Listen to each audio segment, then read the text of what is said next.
السلام علیکم ورحمۃ اللہ وبرکاتہ۔ وعلیکم السلام۔ الحمد للہ وکفی وسلام علی عباده الذین اصطفى اما بعد فاعوذ باللہ من الشیطان الرجیم بسم اللہ الرحمن الرحیم إنا نحن نزلنا الذكر وإنا له لحافظون وقال تعالى ومن أعرض عن ذكري فإن له معيشة ضنكا ونحشره يوم القيامة أعمى صدق الله العظيم سبحان ربك رب العزة عما يصفون وسلام على المرسلين والحمد لله رب العالمين اللهم صل على سيدنا محمد وعلى آل سيدنا محمد وبارك وسلم اللهم صل على سيدنا محمد وعلى آل سيدنا محمد وبارك وسلم اللهم صل على سيدنا محمد وعلى آل سيدنا محمد وبارك وسلم۔ میرے محترم بھائیو بزرگوں، مفتی صاحب نے آپ سے گزارش کی، شاید ایسا لگ رہا ہے کچھ لوگوں کو کم سنائی دیتا ہے، جہاں بیٹھے تھے وہیں بیٹھے ہوئے۔ بھئی آگے جگہ خالی ہے، آپ آ جائیں، یہ پیچھے والے آگے آ جاؤ، جگہ خالی ہے۔ یہ کوئی تماشے کی مجلس تو نہیں ہے، کوئی نوٹنکی تو نہیں ہو رہی یہاں پہ۔ دینی مجلس کو دینی انداز میں بیٹھنے کی اس میں کوشش کریں۔ آ جائیں بھائی، آپ لوگوں سے ہی کہہ رہا ہوں، آگے آ جائیں۔ یا یہ لوگ یہ سوچ رہے ہوں گے سنیں گے بیان اچھا ہوگا تو بیٹھیں گے ورنہ بھاگ لیں گے۔ زیادہ بیان نہیں ہوگا لمبا انشاءاللہ، وقت بھی اتنا نہیں ہے کہ زیادہ لمبا بیان کیا جائے، مختصر بات ہوگی، اس کے بعد انشاءاللہ دعا ہوگی۔ اٹھ جاؤ بھائی، آپ لوگ بھی اٹھ جاؤ، آگے آ جاؤ، مل کر کے بیٹھو، سارے لوگ مل کر کے بیٹھو، آ جاؤ بھائی۔ گیٹ والے گیٹ خالی کر دیں۔ اور بھائی یہ جو پگڈنڈی بیٹھے ہوئے ہیں، تم بھی ادھر نیچے کو آؤ، نیچے آ جاؤ بھائی، ادھر نیچے آ جاؤ، بڑھ جاؤ بھائی۔ بھائی وہ چند لوگ وہاں کیوں بیٹھے رہ گئے؟ ہمیں دکھائی دے رہا ہے، چشمہ لگا ہمیں، آگے آ جاؤ بھائی، آگے مل جاؤ۔ اللہ کے بندو کتنا کہلواؤ گے؟ آگے آ جاؤ، اٹھ جاؤ اٹھ جاؤ، تھوڑی سی حرکت کر لو۔ یہ بھی صحابہ کی مل کر بیٹھنا صحابہ کی سنت ہے۔ روایات میں آتا ہے صحابہ بیٹھتے تھے، ایسا لگتا تھا ان کے سروں پر پرندے بیٹھے ہوئے ہیں، جنبش نہیں ہوتی تھی، اور مل کر بیٹھتے تھے۔ کچھ لوگ وہ بیٹھے ہوئے ہیں ابھی 4-5۔ بھائی آپ لوگ کیوں بیٹھے وہاں 4-5؟ آپ بھی ادھر کو آ جاؤ، اٹھ کے آ جاؤ، اٹھ جاؤ اٹھ جاؤ۔ اللہ آپ کو جزائے خیر عطا فرمائے۔ محترم علماء کرام، معزز سامعین، میرے بزرگوں اور دوستوں، وقت کافی ہو چکا ہے، 12 بجنے والا ہے، کچھ لمحات میں 12 بج جائے گا، اور تاریخ انگریزی اعتبار سے بھی بدل جائے گی۔ اور ہم نے جو تاریخ دی تھی، آج کون سی تاریخ ہے بھائی؟ 23 ہے، 24 شروع ہو جائے گی، تو 23 تو ختم ہو جائے گی 13 منٹ کے بعد میں، تو اس لیے لمبا بیان نہیں ہوگا، فکر نہ کریں، ذرا توجہ سے بیٹھیں، مختصر بات کے بعد میں انشاءاللہ دعا ہوگی۔ دیکھیے ابھی آپ کے سامنے کچھ دیر پہلے ایک خوبصورت منظر پیش کیا گیا تھا طلبہ کرام کی دستار بندی کا۔ ان کو یہاں پر اعزاز دیا گیا، دستار فضیلت ان کے سروں پر سجا کر ان کو یہاں اعزاز دیا گیا۔ جس طریقے سے یہاں اعزاز دیا جا رہا ہے، ایک دن قیامت میں بھی ان کو اعزاز دیا جائے گا۔ وہاں بھی ان کو نوازا جائے گا، ان کے سروں پر وہ تاج رکھا جائے گا کہ سورج کی روشنی بھی ماند پڑ جائے، سورج بھی شرما جائے اس کے سامنے۔ ان کے والدین کو کرامت و شرافت کا جوڑا پہنایا جائے گا، علی رؤوس الاشہاد ان کی عزت کو دوبالا کیا جائے گا، اور پھر اللہ تبارک و تعالیٰ کی طرف سے ان کو جنت میں محلات عطا کیے جائیں گے۔ یہاں تو ایک چھوٹا سا مکان بنانے کے لیے آدمی زندگی بھر کماتا ہے تب مکان بناتا ہے، اور جنت میں اللہ محل دے گا۔ عام آدمی کو جو جنت ملے گی دنیا سے 10 گنا بڑی ملے گی، تو حافظ جی کو کتنی بڑی ملے گی؟ حافظ کو کتنی بڑی ملے گی؟ کم سے کم 1,00,000 گنا تو دنیا سے بڑی ملے گی ہی۔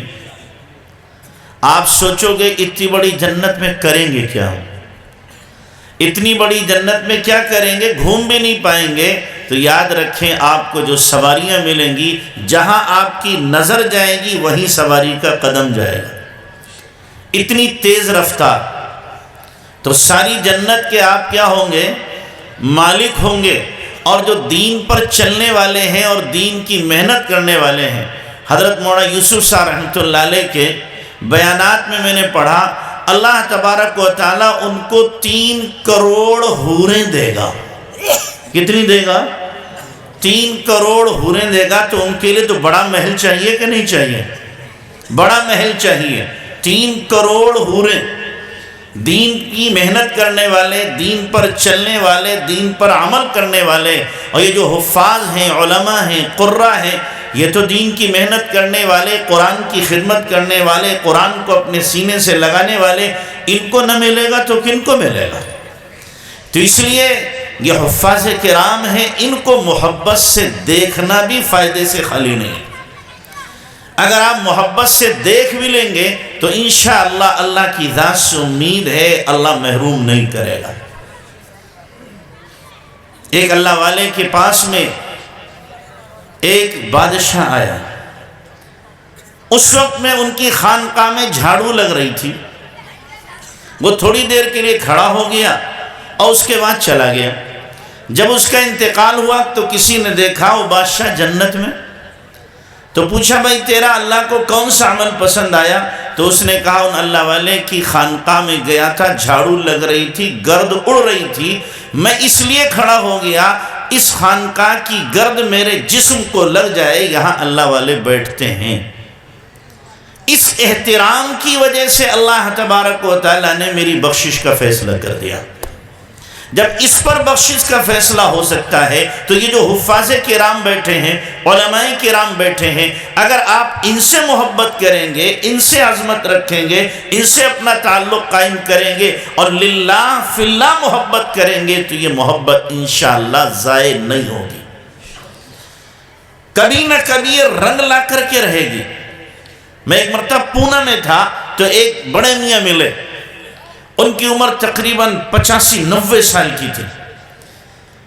تو لوگوں نے بتایا یہ بڑے میاں جب پہلے جماعتیں آتی تھی ان کا اکرام کرتے تھے، چائے پلاتے تھے، علماء ملتے تھے، ان کی قدر کرتے تھے۔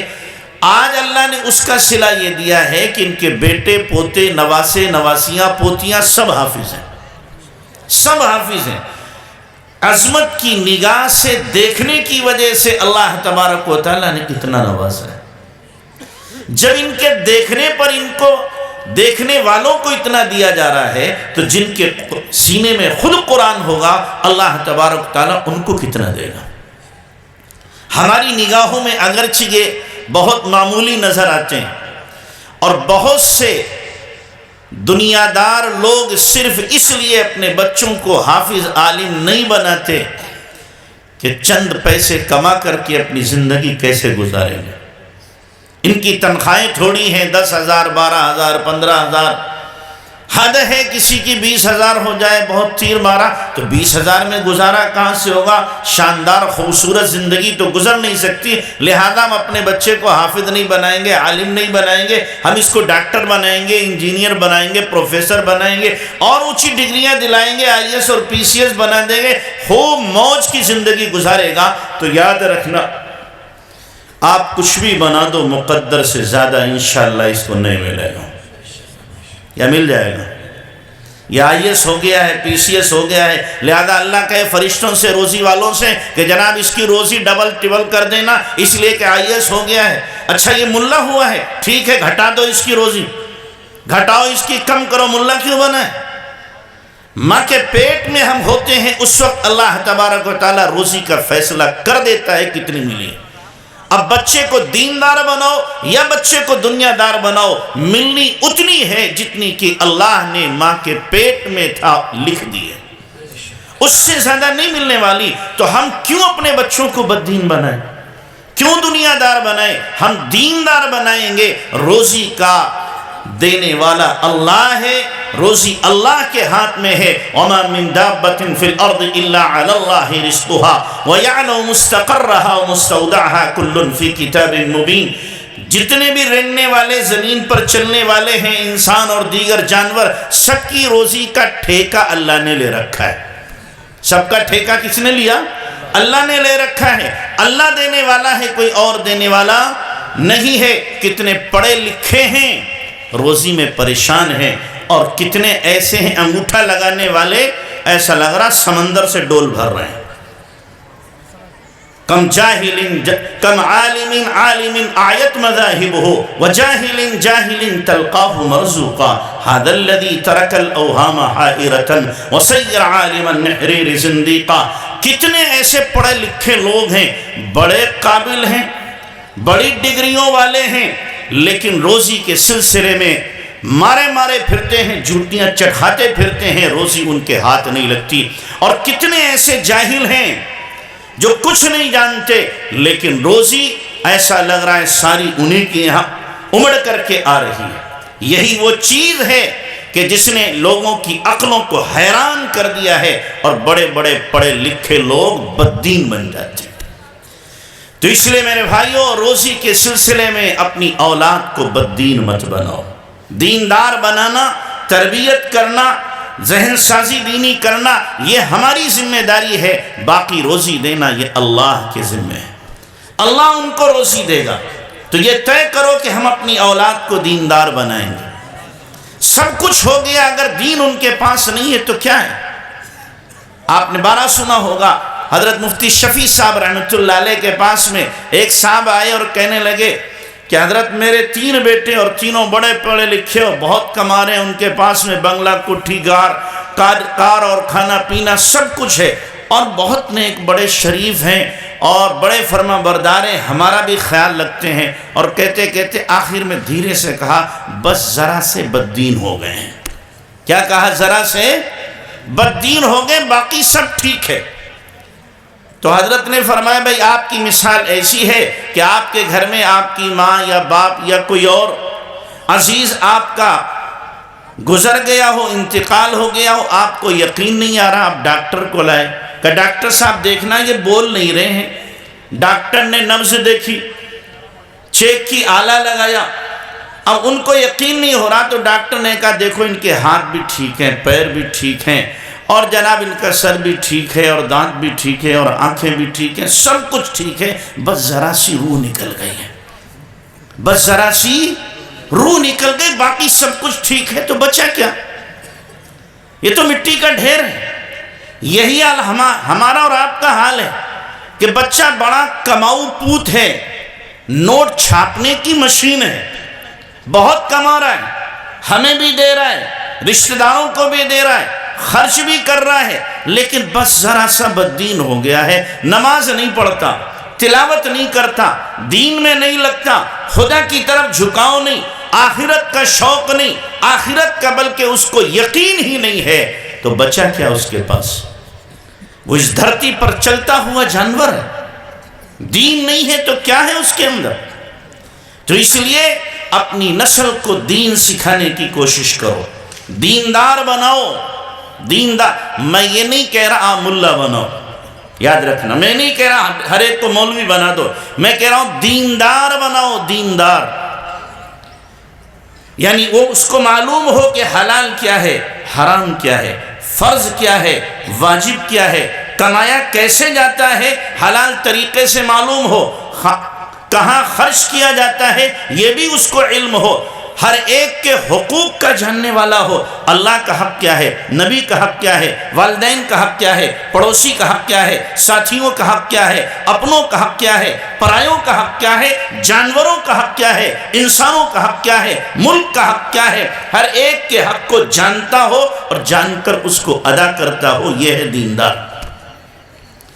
تو اتنا دیندار بنانا تو ہر باپ کی ذمہ داری ہے، اور اگر باپ دیندار نہیں بنا رہا ہے، مجرم ہے، باپ مجرم ہے۔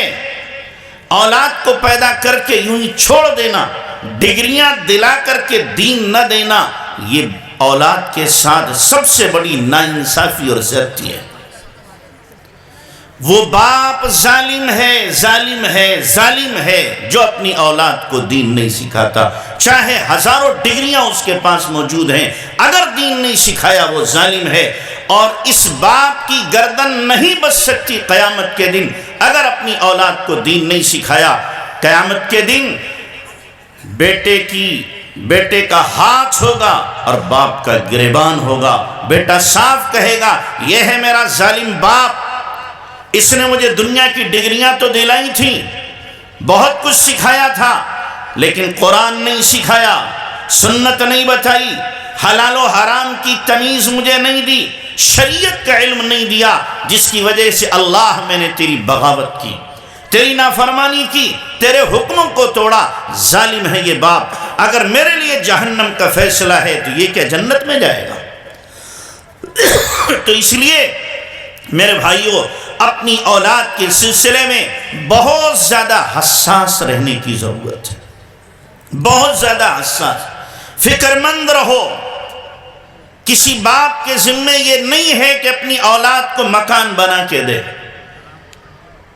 ہو سکتا ہے آپ کی اولاد کے پیر میں چپل نہ ہو، یہ برداشت کر لو کہ آپ کی اولاد پیوند لگے ہوئے کپڑے پہنے، یہ برداشت کر لو کہ آپ کی اولاد ایک وقت کھائے دوسرے وقت فاقہ کرے، لیکن یہ گوارا نہ کرو کہ آپ کی نسل جاہل بن کر کے زندگی گزارے، اللہ سے غافل ہو کر کے زندگی گزارے، نبی علیہ السلام کو جانتی ہی نہ ہو اور آپ کے حقوق سے نابلد ہو، اس بات کو گوارا نہ کرو۔ اولاد پیدا کرنا کون سا کمال ہے؟ جانور کی اولاد پیدا ہو رہی کہ نہیں ہو رہی؟ بولو پیدا ہوتی کہ نہیں ہوتی؟ جانوروں کی ابھی ہم سے زیادہ اولاد وہ پیدا کر لیتے ہیں، کتے کے کتیا کے ہم سے زیادہ بچے ہوتے ہیں۔ کون سا کمال اگر ہمارے یہاں بچے پیدا ہو گئے؟ کون سا کمال ہے؟ کمال اولاد کا پیدا کرنا نہیں، بچوں کا پیدا کرنا نہیں، کمال یہ ہے کہ بچوں کو انسان بناؤ، وہ انسان ہو، خدمتگار ہو، دین کے خادم، ملک کے خادم، انسانیت کے خادم، اللہ کے نبی کے حقوق کو، انسانوں کے حقوق کو جاننے والے، ہمدردی کے جذبات سے ان کے قلوب لبریز ہوں، آداب انسانیت سے واقف ہوں۔ یہ ہے اصل، اور یہ اگر ہم نے نہیں سکھایا اور ہم نے اولاد پیدا کی تو کوئی کمال ہم نے نہیں کیا ہے۔ اللہ کے نبی جناب رسول اللہ صلی اللہ علیہ وسلم نے اسی لیے فرمایا تھا ادبوا اولادکم، اپنی اولاد کو ادب سکھاؤ، اپنے نبی کی محبت ان کے دل میں بٹھاؤ، اللہ کی عظمت سکھاؤ، اللہ کی عظمت سکھاؤ۔ تو ہم اپنی اولاد کو دیندار بنانے کی کوشش کریں، ایماندار بنانے کی کوشش کریں، اور ہمارے دل میں یہ عظمت ہو کہ ہمیں اپنی اولاد کو دیندار ہی بنانا ہے۔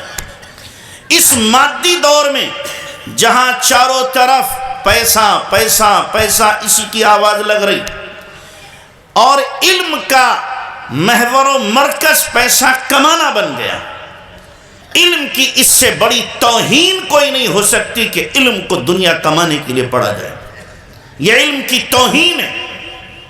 علم دنیا کمانے کے لیے نہیں تھا، علم تو انسانیت سکھانے کے لیے تھا، علم حقوق جاننے کے لیے تھا، علم لوگوں کی ہمدردی اور لوگوں کے ساتھ خیر خواہی کرنے کا نام تھا۔ لیکن اب علم کیا ہو گیا؟ پیسہ کمانے کا ذریعہ بن گیا۔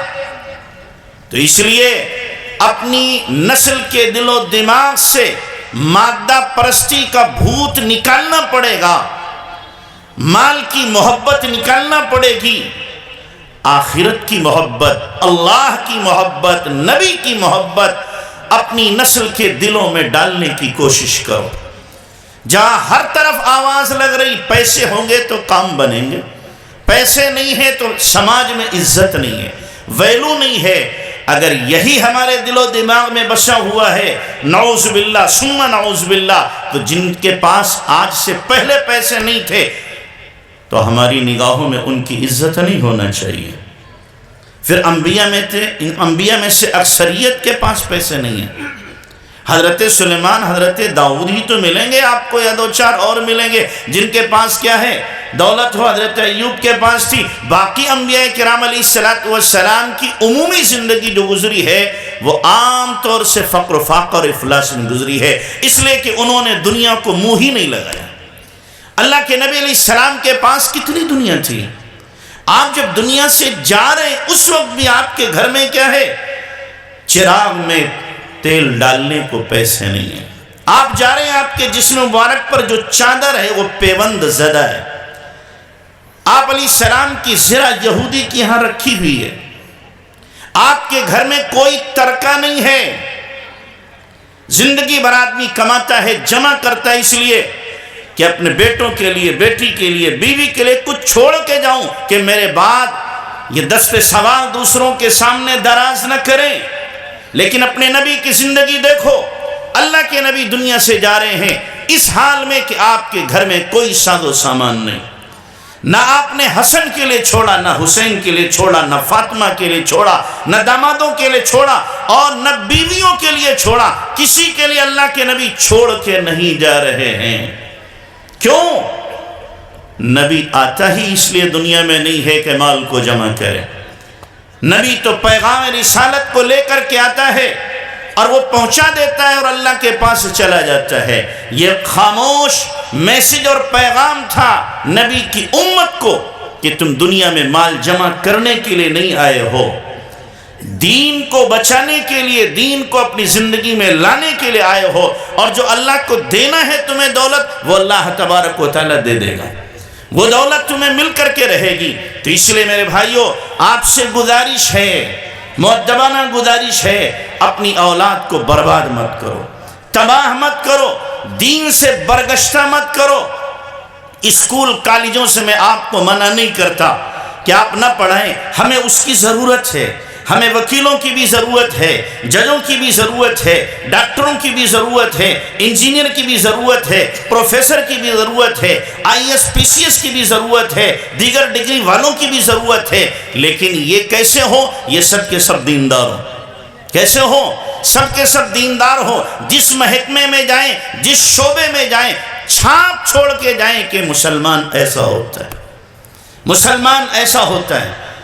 ہمارا ایک جاننے والا بچہ تھا، اب وہ سعودی چلا گیا، اس نے فوڈ کا کورس کیا، فوڈ کا، کھانے پینے کا، تو یہاں پر رہا وہ 5 سال۔ اس نے ہلدی رام میں کام کیا، پیپسی میں کام کیا، دیگر کمپنیوں میں کام کیا۔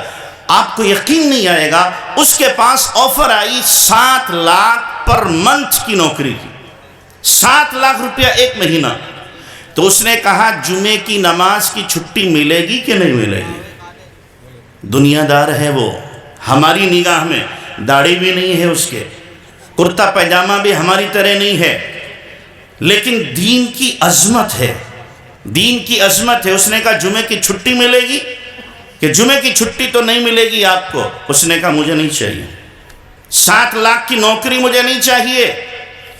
پھر اس نے 40,000 کی نوکری کی، 7 لاکھ کی چھوڑ کر 40,000 کی اور کہا جمعے کے دن 2 گھنٹے مجھے جمعے کے لیے چاہیے، اور ہر نماز وقت پر ادا کروں گا، آفس میں مسجد ہوگی تو مسجد آؤں گا ورنہ آفس میں ادا کروں گا۔ انہوں نے کہا ٹھیک ہے، اس شان کے ساتھ رہا۔ جب یہاں سے ہلدی رام اس نے چھوڑی، جو آنر ہے کمپنی کا وہ آیا اور اس نے کہا بیٹا مسلمان تیری طرح ہونا چاہیے، کہ میں نے تجھے ہر طرح آزمایا کہ تو کہاں سے رشوت لیتا ہے کہ نہیں لیتا ہے، کیا کرتا ہے۔ حالانکہ وہ چیکنگ پر تھا، اگر چاہتا مہینے میں 10 لاکھ روپیہ کما سکتا تھا، 10 لاکھ کما سکتا تھا، نہیں کمائے تو اللہ نے صلہ کیا دیا، اس کو مکہ اور مدینہ میں پہنچا دیا۔ مکہ اور مدینہ میں اس وقت ہے، کہتا ہے ایک نماز پڑھ لیتا ہوں 1 لاکھ کا ثواب مل جاتا ہے، ایک نماز پہ 1 لاکھ کا ثواب ملتا ہے۔ اس کی کمپنی نے کہا تم چلے جاؤ خیبر میں، تمہاری اس سے ڈبل تنخواہ ہو جائے گی، 2.25 لاکھ مل رہی۔ اس نے کہا مجھے نہیں چاہیے، مکہ مدینہ نہیں چھوڑنا ہے۔ لوگ کئی لاکھ خرچ کر کے آتے ہیں، میں جمعہ حرم مکی میں پڑھتا ہوں، مدینے میں پڑھتا ہوں، ایک نماز پڑھتا ہوں، میرا کوٹا پورا ہو جاتا ہے۔ اگر میں ایک نماز ہی روزانہ پڑھنا ہوں، 30 نمازیں پڑھنی تو 30 لاکھ کا تو ثواب ویسے مجھے مل گیا۔ ایک سوچ یہ ہے، یہ دیندارانہ سوچ ہے، دیندارانہ سوچ ہے۔ تو اگر ایسی پڑھائی بچے پڑھ رہے ہیں، دنیا کی پڑھائی پڑھی لیکن دین کی عظمت دل میں ہے، ہم سلام کریں گے بہت اچھا، ایسوں کی ہمیں ضرورت ہے، ایسے بچے پڑھاؤ آپ، لیکن دین کی عظمت ان کے دل کے اندر بھر دو۔ کسی محکمے میں، کسی ڈپارٹمنٹ میں، کسی جگہ پہ جائیں، لیکن اپنے دین کا سمجھوتا کسی حال میں کرنے والے نہ ہو۔ اسی طریقے سے ایک ہمارے پڑوس میں بچہ رہتا تھا، اس نے قرآن مجھ سے پڑھا، پہلے میں عصر کے بعد قرآن پڑھاتا تھا، قرآن مجھ سے اس نے پڑھا، اس نے سی اے کا کورس کیا۔ پورے خاندان والے کہتے تھے کسی دن تجھے آتنکی سمجھ کے پکڑیں گے۔ ماشاءاللہ اس کی داڑھی تھی اور گورا چٹا خوبصورت بہت لہیم شہیم، خاندان کے لوگ کہتے تھے کیا تو کر رہا ہے، کرتا پیجامہ کے بجائے تو پینٹ شرٹ پہنا کر داڑھی کم کر لے۔ اس نے کہا نہیں، اسی حلیے میں رہوں گا۔ سی اے کا کورس کیا اس نے، اور اس کے بعد گیا لکھنؤ میں انٹرویو تھا۔ وہ مجھ سے خود بتانے لگا کئی ہزار لوگوں کا انٹرویو تھا، میں سوچنے لگا پتہ نہیں میرا نمبر آئے گا کہ نہیں۔ انٹرویو ہو رہا تھا، کسی سے 2 منٹ، کسی سے 3 منٹ۔ میری باری جب آئی تو کہہ رہا مجھ سے 55 منٹ انٹرویو لیا، اور انٹرویو لینے والا تلک دھاری تھا۔ 55 منٹ لیا تو کہنے لگا میں نے سوچا میرا تو آنا نہیں، میرا تو آنا نہیں۔ 55 منٹ کے بعد میں نکلا، لیکن جب نام آئے اخبار میں کہنے لگا چوتھا نام میرا تھا، چوتھا نام میرا تھا۔ انٹرویو دینے گیا ہے ٹوپی کے ساتھ، کرتے پاجامے کے ساتھ، داڑھی کے ساتھ۔ پھر اللہ نے اجازت دیا کہ کہا اس سے کہ تم کہاں نوکری کرو گے؟ مراد آباد میں رہتے ہو کہ جی۔ کہاں کرو؟ مراد آباد میں۔ مراد آباد میں بہت سے ہمارے کیا ہائی ڈل میں نوکری لگی، بہت سے آفس سے، کہاں گھر کے قریب جو تھا وہاں اس کی نوکری لگی۔ ایسے بھی ہوتے ہیں، 5 وقت کی نماز پڑھتا ہے، 5 وقت کی۔ مجھ سے خود کہنے لگا مفتی صاحب ہمارے پاس رشوت آتی ہے مہینے میں 3-4 لاکھ، میں کیا کروں؟ لے کے غریبوں کو دے دوں؟ میں نے کہا پھر تو ایسے ہی ہوگا کہ آپ مالداروں کے یہاں ڈاکہ ڈالو، غریبوں میں تقسیم کر دو، پھر تمہاری اپنی چھانٹ کیا ہوگی؟ میں نے کہا تمہیں ہاتھ میں بھی نہیں لینا ہے، آئے ان سے کو تم اپنی تقسیم کرو جا کے، ہم نہیں لیتے۔ وہ 1 پیسہ نہیں لیتا، اس کی وجہ سے اس کا روب اتنا ہے، بڑے آفیسر اس کے پاس آ کر مشورہ کرتے۔ تو ہمیں ایسوں کی ضرورت ہے کہ مسلمان بن کے رہے، اسلام کے ساتھ رہے، دین کے ساتھ رہے، اور بڑی سے بڑی ڈگری اس کے پاس ہو، لیکن اسلام بھی ساتھ میں ہو، اسلام سے سمجھوتا نہ کرے۔ میں نے کہا میں نہیں کہہ رہا آپ عالم بناؤ، حافظ بناؤ، قاری بناؤ، اپنی نسل کو دیندار بناؤ، اسکول میں پڑھاؤ، کالج میں پڑھاؤ، یونیورسٹی میں پڑھاؤ، کہیں بھی پڑھاؤ، لیکن ان کو دیندار بنانے کی ضرورت ہے۔ دیندار اگر ہیں، کسی محکمے بھی ہیں، تو انشاءاللہ دین کا وہ پرچار کریں گے، ان کی ذات سے دین کی تبلیغ ہوگی، ان کی شناخت سے دین کی تبلیغ ہوگی، لوگ دیکھ کر کے سوچیں گے مسلمان ایسا بھی ہو سکتا ہے۔ تو آج اس اجلاس سے آپ طے کر کے جاؤ کہ انشاءاللہ ہمیں دیندار بننا ہے، اپنی نسل کو دیندار بنانا ہے، اور کم سے کم ایک بچہ تو ہمارا عالم حافظ ہونا ہی چاہیے۔ ہونا چاہیے کہ نہیں ہونا چاہیے؟ بھائی سب کو جنت چاہیے کہ نہیں؟ کون اپنی جنت پکی کرانا چاہتا ہے؟ ہاتھ اٹھائے۔ ارے بابا سب نہیں ہاتھ اٹھا دیا، سب پکی کرانا چاہتے ہو؟ اللہ کے نبی نے حدیث میں فرمایا جس کا بیٹا حافظ ہو گیا وہ 10 کو جنت میں لے کے جائے گا۔ بولو ابا کو چھوڑ دے گا؟ سب سے پہلے کس کو لے جائے گا؟ ابا ہی کو تو لے کے جائے گا۔ تو اس لیے اپنی ایک اولاد کو کم سے کم ضرور حافظ بناؤ۔ حضرت قاری سخاوت صاحب بیٹھے ہوئے ہیں، سارے ہی ماشاءاللہ عالم حافظ عالم حافظ، ان کے تو اتنے تاج رکھے جائیں گے رکھ بھی نہ پائیں گے سر پہ، اتنا اونچا ہو جائے گا قاری صاحب کا سر۔ ہمارا بھتیجا ہے پڑوس ملک میں، تو ہمارے والد صاحب گئے تو کہنے لگا دادا، وہ اندر گیا کچن میں اور اس نے ڈیکچیاں رکھی تلا اوپر 7-8 ڈیکچیاں رکھے، کہنے لگا دادا قیامت میں آپ کے ایسے ہی تاج رکھے جائیں گے۔ چونکہ ہم 5 بھائی حافظ، پھر ہمارے 3 بیٹے حافظ ہو چکے، بھتیجے حافظ، 4 بڑے بھائی کے بیٹے حافظ، بھتیجی حافظ، اور والد صاحب کے ہمارے جو بھانجے ہیں وہ حافظ، سب حافظ۔ تو کہنے لگا آپ کے تو تاجوں کا ڈھیر لگ جائے گا، یوں تاج ہوں گے۔ وہ ڈیکچیاں رکھ کر کے آیا۔ تو ہم کم سے کم اتنا تو کریں کہ ہمارا ایک بچہ حافظ ہو، تاکہ ہماری جنت کیا ہو جائے، پکی ہو جائے۔ کرو گے بھائی انشاءاللہ؟ آپ کے بچے نہیں تو پوتوں کو، پوتے نہیں تو نواسوں کو، اور اگر کوئی نہیں ہے تو پھر کیا ہوگا؟ میں آپ کو بتاؤں ایک جگاڑ بتاؤں، اس کی جگاڑ یہ ہے، آپ مولانا ذوالفقار صاحب سے رابطہ قائم کرو۔ ایک یتیم بچہ ایسا جس کا کوئی خرچہ نہ ہو، کوئی اس کا خرچہ اٹھانے والا نہ ہو، آپ ان سے کوئی ایک بچہ ایسا دو، آپ اس بچے کو لو، خرچہ پوچھو، اور الف سے لے کے یا تک پورے حفظ کا آپ اس کا خرچہ اٹھا لو، انشاءاللہ یہ بچہ آپ کی سفارش کرے گا۔ کرو گے؟ کم سے کم ایک بچے کا خرچہ 2000 روپیہ آتا ہے، تو سال میں کتنا ہوگا؟ 24,000۔ 24 بھی نہیں ہوگا، اس لیے کہ رمضان میں پڑھائی نہیں ہوتی، 1 مہینہ قریب، تو 22,000 روپیہ ایک بچے کا ہوگا۔ تو اگر جن کے ایسے نہ ہو تو مفتی صاحب سے رابطہ قائم کر کے 22,000 روپیہ لے کے پہنچو، اور بچے کو دیکھو مفتی صاحب میں بچہ چاہیے کیسا، انشاءاللہ بچہ ملے گا تو آپ کی جنت بھی انشاءاللہ پکی ہو جائے گی۔ کرو گے؟ اچھا ایسا کون کرے گا بتاؤ؟ جس کے پاس بچے نہیں ہیں وہ ایک ایک بچہ دے، خرچہ اٹھائے، ہے کوئی آپ میں سے؟ اب کہو گے پھر انہوں نے چندے کی تشکیل، میں چندے کی تشکیل نہیں کر رہا، آپ کی جنت کی تشکیل کر رہا ہوں، جنت کی تشکیل کر رہا ہوں۔ آپ میں سے کوئی ہے ایک بچے کا خرچہ اٹھائے؟ ہے کوئی؟ کوئی بھی نہیں ہے۔ کوئی جنت میں، ابھی سب ہاتھ اٹھا رہے تھے، اب کوئی نہ اٹھا رہا، یا سب کے بچے ماشاءاللہ حافظ ہیں؟ جتنے بیٹھے ہو سب کے بچے حافظ ہیں؟ ہاں ایسا تو نہیں ہوگا۔ چلو ہمیں نہیں بتا رہے، مفتی صاحب کو آ کے بتا دینا، ٹھیک ہے انشاءاللہ۔ اللہ ہم سب کو عمل کی توفیق عطا فرمائے۔ وآخر دعوانا ان الحمدللہ رب العالمین۔ دعا فرما لیں۔ یا ربی یا ربی یا رب، سبحان ربی الاعلی العلی الوہاب، یا رب لک الحمد کما ينبغی لجلال وجهک وعظیم سلطانک، اللہم لک الحمد کما انت اہلہ، فصل وسلم على سيدنا كما هو أهله، وافعل بنا ما أنت أهله، فإنك أهل التقوى وأهل المغفرة، يا أول الأولين يا آخر الآخرين، يا ذا القوة المتين، يا راحم المساكين ويا أرحم الراحمين، اللهم صل على محمد وعلى آل محمد كما صليت على إبراهيم وعلى آل إبراهيم إنك حميد مجيد، اللهم بارك على محمد وعلى آل محمد كما باركت على إبراهيم وعلى آل إبراهيم إنك حميد مجيد، ربنا ظلمنا أنفسنا وإن لم تغفر لنا وترحمنا لنكونن من الخاسرين،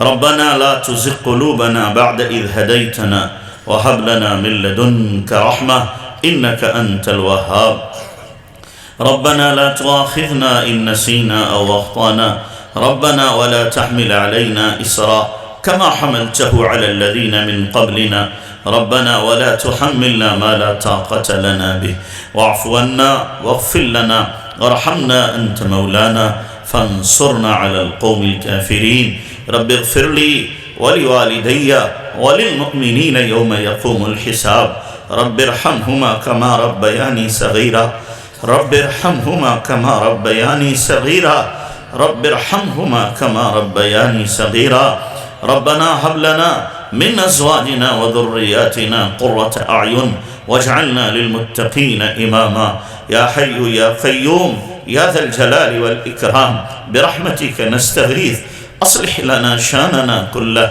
ولا تكلنا إلى أنفسنا طرفة عين، اللهم أحسن عاقبتنا في الأمور كلها وأجرنا من خزي الدنيا وعذاب الآخرة.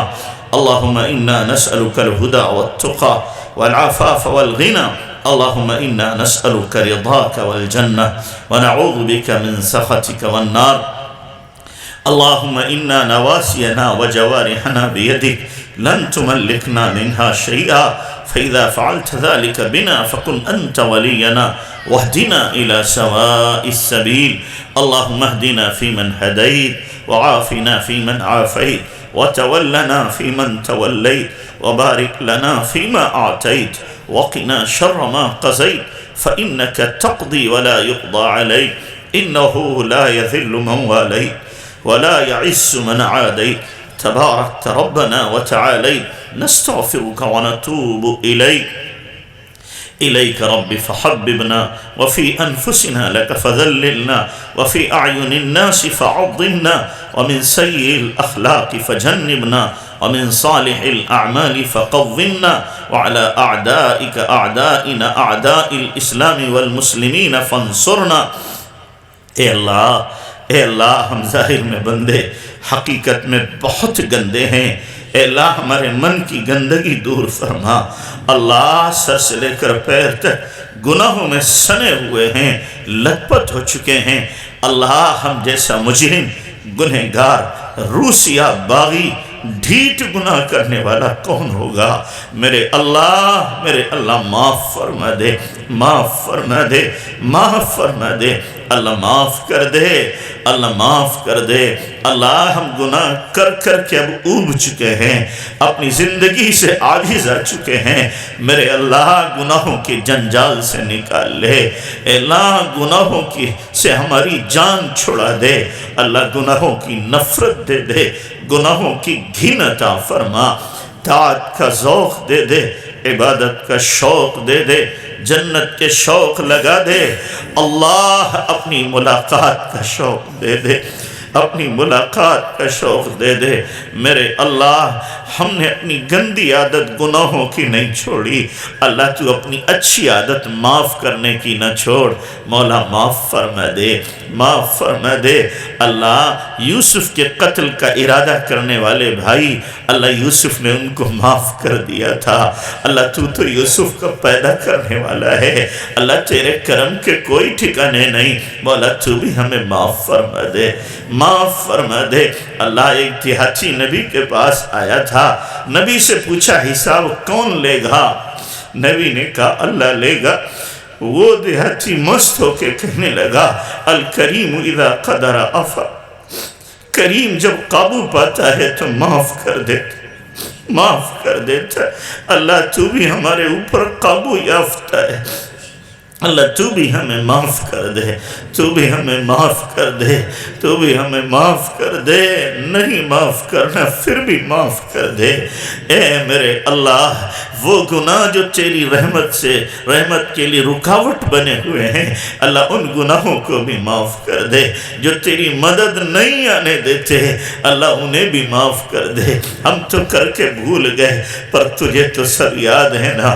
اللہ تیرے ریکارڈ میں موجود ہیں، اللہ انہیں بھی معاف فرما دے، معاف فرما دے. اللہ آج مبارک رات ہے، جمعے کی رات ہے، مبارک ساعت ہے. اللہ اتنی رات گئی، یہ بھکاری تیرے سامنے بیٹھے ہوئے ہیں.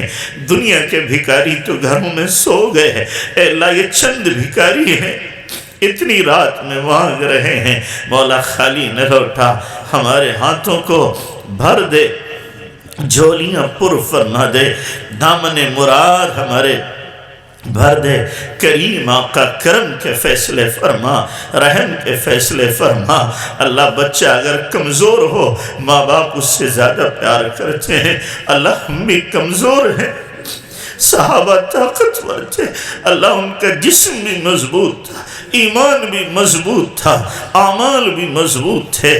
اور کیوں نہ ہوتے، انہوں نے نبی کے نورانی چہرے کو دیکھا،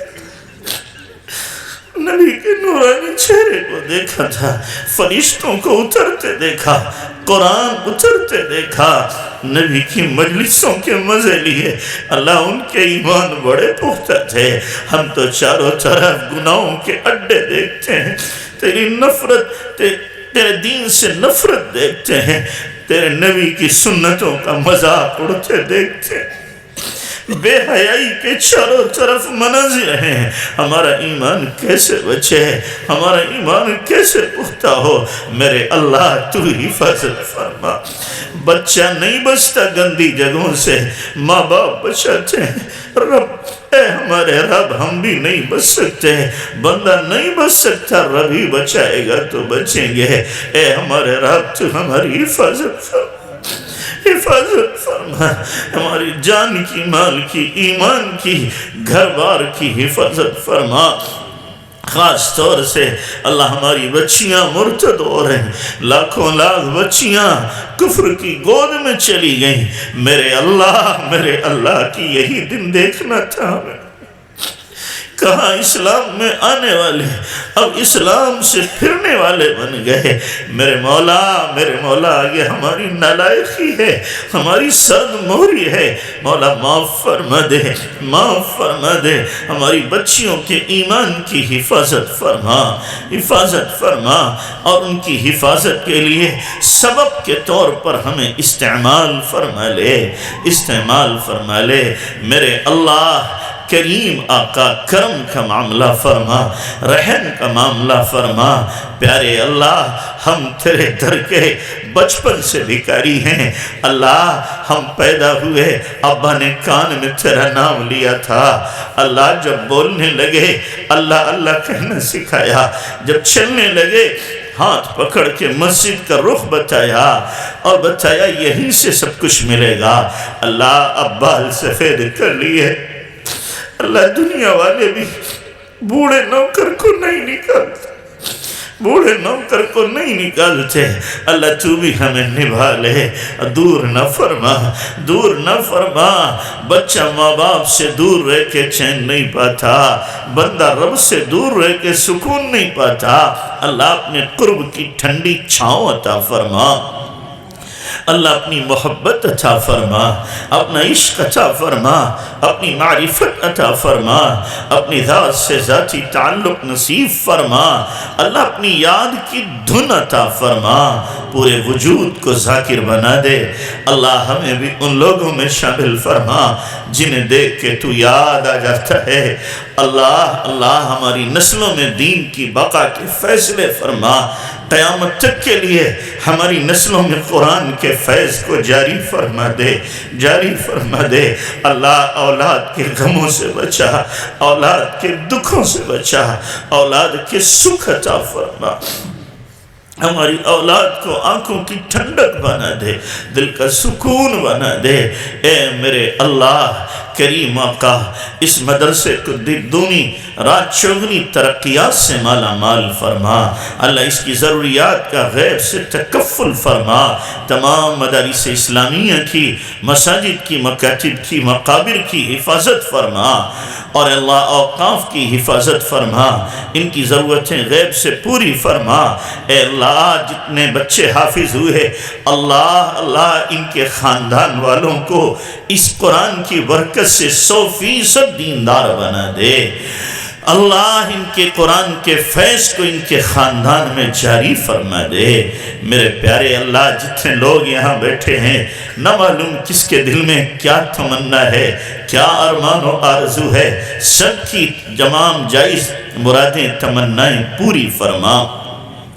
پیارے اللہ کریم آقا، ایمان کی موت عطا فرما، جمعہ کے دن موت عطا فرما، شہادت کی موت عطا فرما، رمضان کے مہینے میں موت عطا فرما، سجدے کی حالت میں موت عطا فرما، اپنے راستے کی موت عطا فرما، نبی کے شہر میں جنت البقیع میں دفن مقدر فرما، حرمین شریفین کی بار بار مقبول حاضری کی توفیق عطا فرما۔